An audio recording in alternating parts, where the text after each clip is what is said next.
Osman, thank you for chatting to us. Let's just again repeat for the benefit of those who may have missed it, the rationale for the change. Godfrey, good afternoon, and thanks for taking the time to talk to me. Imperial has been looking at its business over the last 3 years, Imperial Holdings Limited.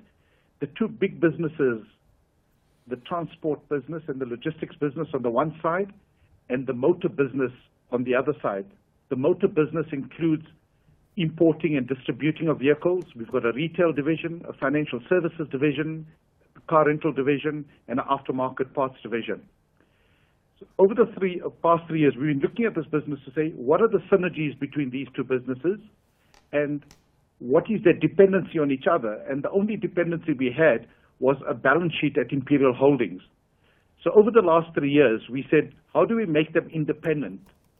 So we started selling non-strategic businesses, aligned our balance sheet, reduced our business on, we made it asset right instead of being asset heavy in our logistics business. As a result, we've got to a situation whereby we've got two independent businesses with different strategic objectives. And as a result, the board approved this morning that Imperial Holdings will become Imperial Logistics, and the motor division will get listed separately on the stock exchange, either in the last week of October or in the beginning of November. And then both can then determine their own strategies, go forward, and grow on their own. So that's the rationale behind it, is two independent businesses now ready to grow separately. Yeah.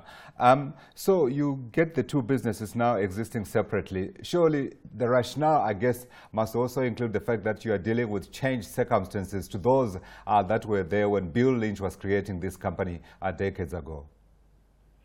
So that's quite correct. Remember, this Imperial started as a motor business, and over time, the cash that was generated by the motor business helped develop the logistics and transport business. So the cash from the one developed another business. Now the time came whereby they both became independent and big enough to row their own boats. So, determine their own strategic way forward.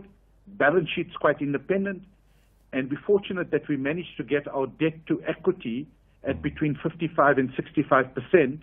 So there's enough steam in both those balance sheets to grow into the future. And where does that leave you, Osman? Are you without a job? Thanks, Godfrey. I'll put in my CV. So what happens is that Mario Swanepoel, who's the CEO of Imperial Logistics, now takes over the current Imperial role, and I will be the CEO of Motus Holdings that looks after all the Motus interests of the group. So we'll be two CEOs running two separate businesses. The current CFO, Mohammed Akuji, then becomes the Deputy CEO of Imperial Logistics, and the current CFO of Logistics then becomes the CFO of Imperial Logistics. And Motus has appointed its own CEO called Ochert Janse van Rensburg. He becomes the CFO of the Motus business. So two independent businesses, two separate boards with two separate CEOs. And Osman, I wonder how will relations be between the two businesses given their synergies in the past, and also the fact that while they are now separate, certainly they are both within the transport industry to an extent. So there aren't much synergies between the two groups, except for when logistics buys trucks, they would buy from us. But besides that, there was no synergies in terms of people, businesses, legal entities, or anything like that. So that will continue as we were before with independent units. And we will continue the business relationships wherever they existed, because we in business like them, and wherever they buy from us, we'll continue selling to them, and that will continue. The areas that we will share corporate services would be the company secretarial, the treasury department, and the tax department. So we'll enter into a JV agreement whereby we'll pay half the cost, they'll pay half the cost, and we'll share those services that I've just talked about. But besides that, we'll be independent, doing our own business. Yeah. Quick question to the division that you're going to be heading, the motor business itself. Yes. We have seen a deterioration in the economic environment in South Africa. I mean, the first quarter numbers were horrendous.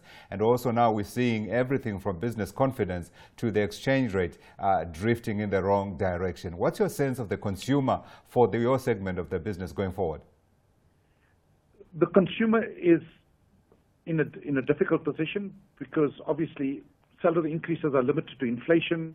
Promotional opportunities are limited. There is no real economic growth in the country.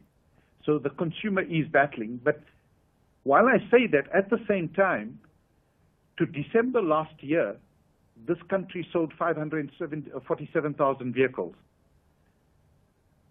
So far, we're on track. If all goes the way it's going, we'll get another year of 550,000 vehicles in the country.